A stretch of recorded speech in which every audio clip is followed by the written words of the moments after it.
আমি অলরেডি ওই বাস বুক করে নিয়েছি। কাঞ্চনজঙ্ঘার রেঞ্জটা দেখা যাচ্ছে না। পিয়নের ব্যাগের ভেতর মন খারাপের দেশটা, মন খারাপ হলে কুয়াশা হয়, ব্যাকুল হলে তেস্তা।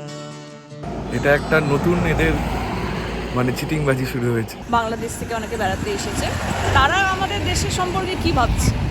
थैंक यू मेरे तरफ से। Thank you so much. 5 साल का सालगिरह मुबारक हो। Thank you so much. এই হচ্ছে হোটেল থেকে গাড়ির রাস্তাটা। দেরি হয়ে গেছিল, দৌড়ে দৌড়ে আমরা বাস ধরলাম কোনো রকমে। বাট এদের এখানে টিকিট কোনো সিস্টেম নেই ওরকম। তো আমার মতে বাসে করে না যাওয়াই ভালো। এটা এখানকার খুব ফেমাস রেস্টুরেন্ট। এই চলে এসছে ভাত, ডাল, আলু ভাজা, মাংস আর চুনো মাছের চচ্চড়ি। এর যে চুনো ভাজাটা করেছে এটা কিন্তু বেশ ভালো।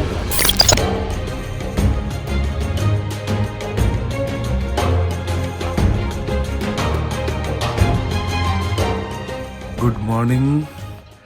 আজ ফিরে যাওয়ার পালা। তো সময় অলরেডি হয়ে গেছে, ঘড়িতে বাজে এখন সকাল 7টা। 8টার সময় আমাদেরকে গাড়ি নিতে আসবে, বলা আছে গাড়ি অলরেডি। এখান থেকে যাব জোরথাং, তারপরে জোরথাং থেকে আমি অলরেডি ওই বাস বুক করে নিয়েছি ইয়ে থেকে, ওই রেড বাস থেকে। তো জোরথাং থেকে শিলিগুড়ি বাসে যাব। আর এখান থেকে জোরথাং যাওয়ার জন্য গাড়ির ব্যবস্থা এই হোমস্টের মালিকই করে দিয়েছে। তো এখন একটু ব্রেকফাস্ট করব আর একটু সকালটা লাস্ট একবার পাহাড়ের শেষ স্মৃতিগুলোকে করিয়ে বাড়ির দিকে এগোবো। ব্যাগ ট্যাগ মোটামুটি গোছানো, অলরেডি অনেকটা গুছিয়ে দিয়েছে আর লাস্ট গোছগাছ চলছে। মোটামুটি 7:30টার মধ্যে সব কিছু হয়ে রেডি হয়ে গেলে আমরা বাকি আধা ঘন্টা একটুখানি পাহাড় দেখে কাটাবো। ঘর প্রচণ্ড অগোছালো, বাইরে দারুণ একটা রোদ উঠেছে, সূর্য উকি দিয়ে দিয়েছে। উকি কি বেশ বড়সড়ভাবে উকি দিয়ে দিয়েছে। দেখা হচ্ছে যখন গাড়ি আসবে, তখন গাড়িতে উঠে আমরা এখান থেকে জোরথাং যাওয়ার পথে কিছু ভিডিও নেব। আর জোরথাং থেকে আবার বাসে কিভাবে যাবেন না যাবেন, কীভাবে বাস বুক করবেন, বাসে উঠে সেগুলো বলবো। তাই ব্রেকফাস্ট করি আর তারপরে বেরোনোর পালা। লাগছে দেখুন, সকালটা খালি একটাই দুঃখ রয়ে গেল। আমরা 3 দিন ধরে রয়েছি, কিন্তু 3 দিনই প্রচণ্ড মেঘ। তো এই দূরের কাঞ্চনজঙ্ঘার রেঞ্জটা দেখা যাচ্ছে না, মানে দেখা যায়নি আর কি। শুনেছি এখানে আকাশ পরিষ্কার থাকলে পুরো স্লিপিং বুদ্ধা যে কাঞ্চনজঙ্ঘাটা ওটা পুরো দেখা যায়, শুনেছি না, ইনফ্যাক্ট ভিডিওতেও দেখেছি। বাট ভাগ্যটা খারাপ, পাহাড়ে ভাগ্যও লাগে। কাঞ্চনজঙ্ঘা তো দেখা গেল না 3 দিন ধরেও। উইন্টার না হলে দেখা যাবে না, ক্লিয়ার স্কাই হবে না এখন। তা ঠিক। এখানে ব্রেকফাস্ট করব, সব সরঞ্জাম এসে গেছে, এবার ব্রেকফাস্টও আসছে। ওই আমাদের ব্রেকফাস্ট আসছে, কিং নিয়ে আসছে, কিমজং নিয়ে আসছে, খুব সুন্দরভাবে প্রেজেন্ট করে নিয়ে আসছে। এই এসে গেছে আমাদের। He is Kim Jong, a very sweet boy. Hello বলতো। হ্যালো। তো এখানে এসে গেছে হচ্ছে ফল, ডিম আর ব্রেড আসছে আর কি, আর চা। তো এই খেয়ে আমরা এবার বেরিয়ে পড়বো। थैंक यू मेरे तरफ से। থ্যাংক ইউ সো 5 साल का सालगिरह मुबारक हो। থ্যাংক ইউ लाइफ में अपना जो सपना है वो पूरा कीजिए। बिल्कुल सर, बिल्कुल थैंक यू। Thank you. मेरा बेटी जैसा आशीर्वाद। Thank you. এই জন্যই প্রতিবার পাহাড়ে ছুটে আসি। এই পাহাড়ের খোলা আকাশ, খোলা হাওয়া আর এখানকার মানুষের খোলা মন, এই ভালোবাসা, এই সম্মান, এই জন্যই বারবার পাহাড়ে ছুটে আসি। পাহাড় হাতছানি দেয়, পাহাড় ডাকে, পাহাড় ভালোবাসে। এর মানে আজ বুঝতে পেরেছি। পাহাড় ভালোবাসে মানে এখানকার ভালো মনের মানুষের ভালোবাসা। কথা দিলাম আবার আসবো। যাওয়ার সময় হয়ে গেছে, গাড়ি চলে এসছে এই আমাদের পিছনে। এবারে এখান থেকে যাব জোরথাং এই গাড়িতে করে, আর অনুপর্ণা গেছে সবাইকে একবার লাস্ট টাটা বাই বাই বলতে। আর খুব মিস করব জায়গাটা। আসবো আবার নভেম্বর ডিসেম্বরের সময়, খুব সুন্দর ওয়েদার থাকে, তো ওই সময় আরেকবার আসবো। তো এরপর দেখা হচ্ছে জোরথাংয়ে নেমে বাসে উঠে, জোরথাং বাস স্ট্যান্ড অবধি, এখান থেকেই গাড়িটা আমাদের নিতে এসছে। গাড়িতে উঠে পড়েছি, গন্তব্য জোরথাং।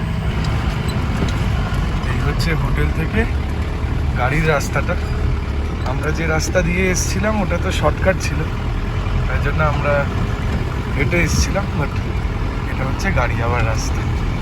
রাস্তার অবস্থা খুব একটা ভালো নয়, যেহেতু এটা কাইন্ড অফ পার্সোনাল বাউন্ডারি, তো বর্ষাকালে খুব মুশকিল এখান থেকে গাড়ি ওঠা।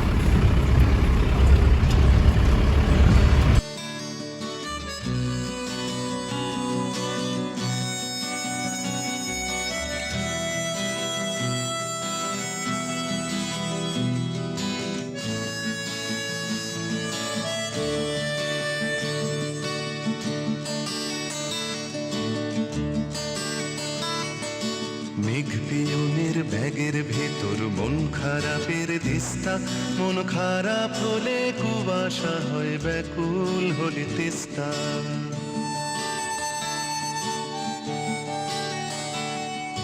মেঘ পিয়নের ব্যাগের ভেতর মন খারাপের দিস্তা, মন খারাপ হলে কুয়াশা হয়, ব্যাকুল হলে তিস্তা।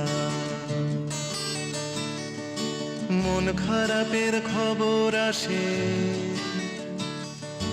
মন খারাপের খবর আসে বন পাহাড়ের দেশে, চোখনো সব বাক্সে যেথায় যেমন থাকছে। মন খারাপের খবর পড়ে দারুণ ভালোবেসে।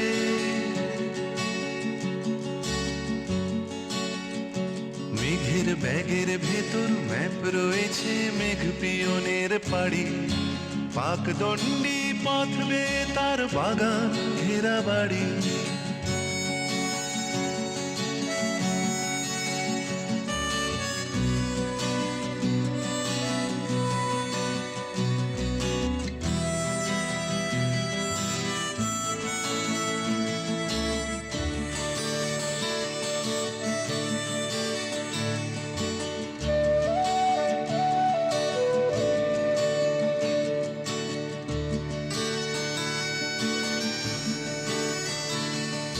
বাগান শেষে সদর দুয়ার, বারান্দাতে আরাম চেয়ার, গালচে পাতা বিছানাতে ছোট্ট রোদের ফালি।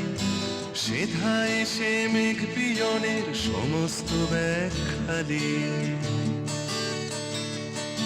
মেঘ পিয়নের ব্যাগের ভেতর মন খারাপের দিস্তা, মন খারাপ হলে কুয়াশা হয়, ব্যাকুল হলে তিস্তা।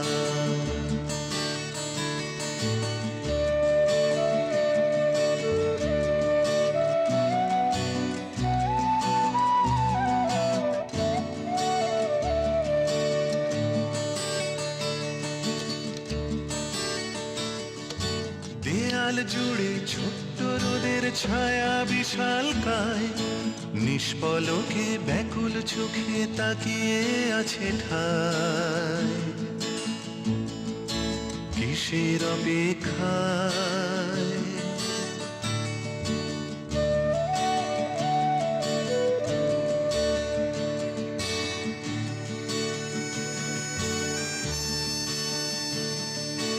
রোদের ছুরি ছায়ার শরীর কাটছে অবিরত, রোদের বুকের ভেতর ক্ষত।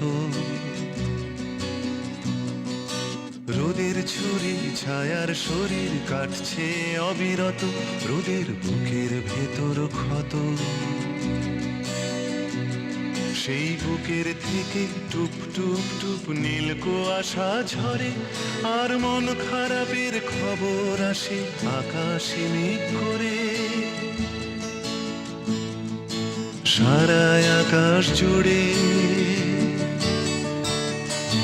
মেঘ পিয়নের ব্যাগের। ধীরে ধীরে এই পাহাড়ের সবুজ কাটিয়ে যখন শহরের কোলাহলের দিকে ফিরছিলাম, মনে হচ্ছিল এই সব ছুটি আবার শেষ। সেই ছোটবেলায় পরীক্ষার পর খুব আনন্দ আর তারপরে গরমের ছুটি শেষ হয়ে গেলে যে দুঃখ, সেই দুঃখটা আবার পাচ্ছিলাম।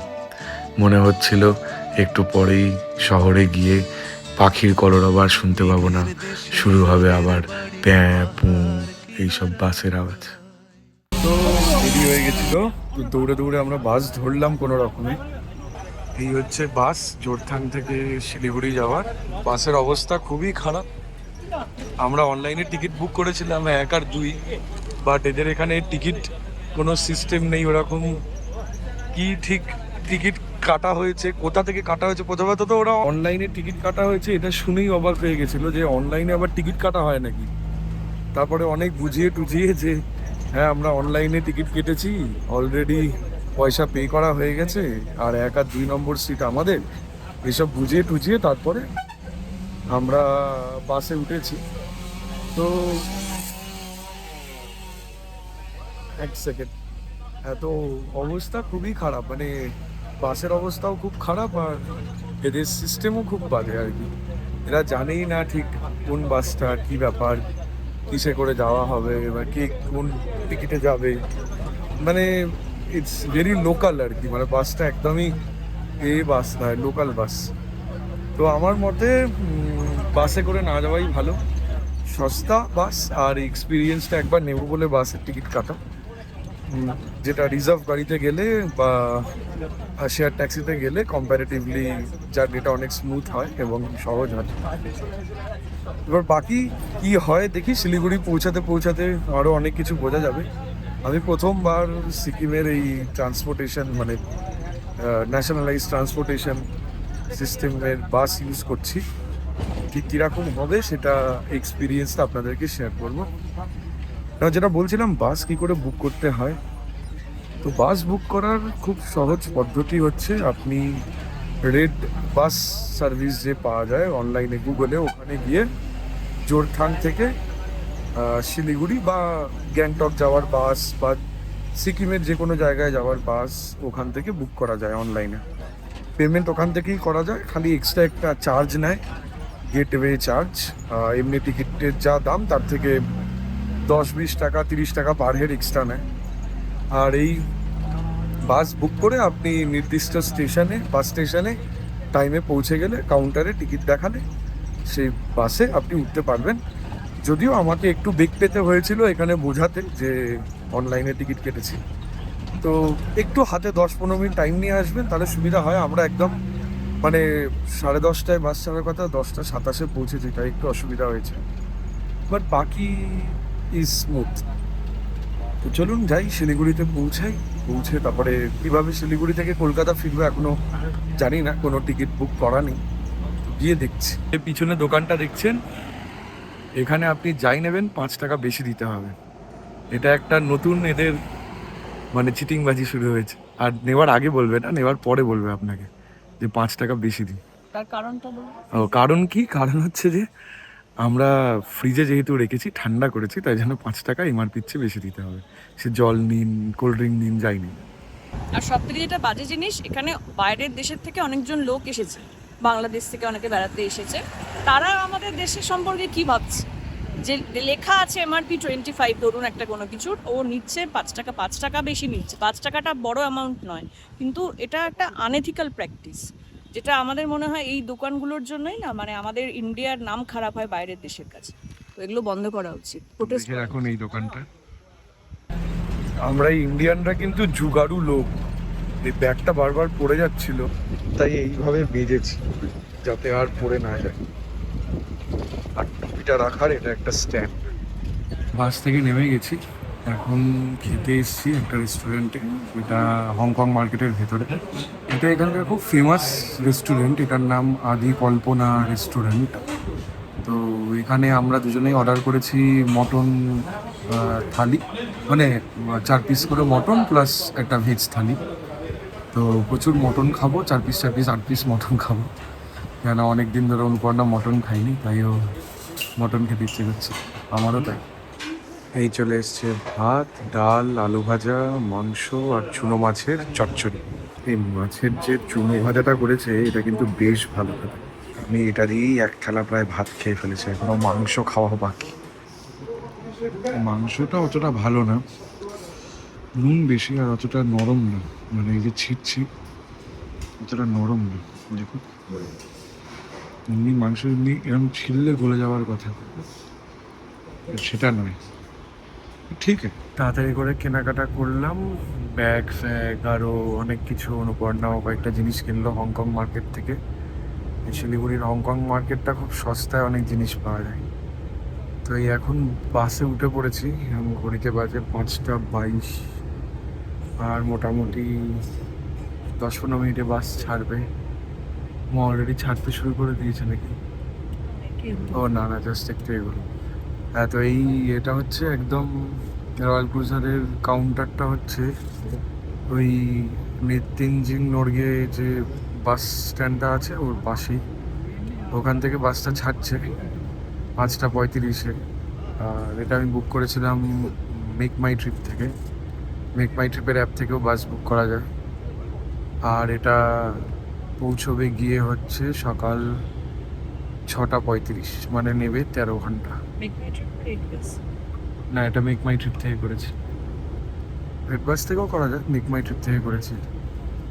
আর অনুপর্ণা ক্যামেরায় আসতে চাইছে না, ওকে নাকি বাজে দেখতে লাগে। দেখি